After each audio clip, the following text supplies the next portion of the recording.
नमस्कार मुलांनो, चला सारे मिळून शब्द वाचूया.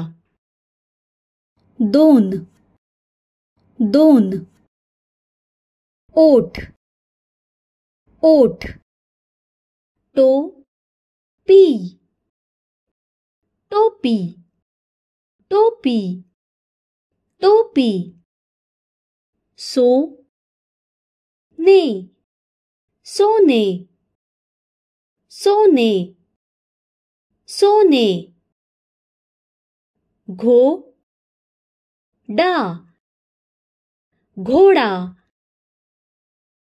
घोडा घोडा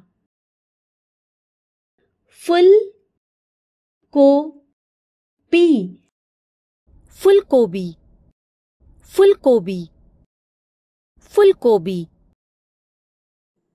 होळी होळी होळी होळी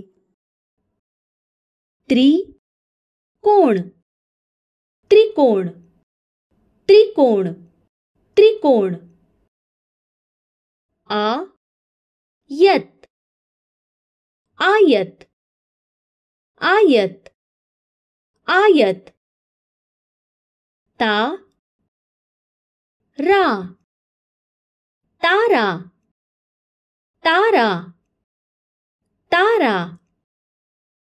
आता तुम्ही सांगू शकाल का, त्रिकोण आकाराची कोणती वस्तू तुम्हाला इथे दिसत आहे?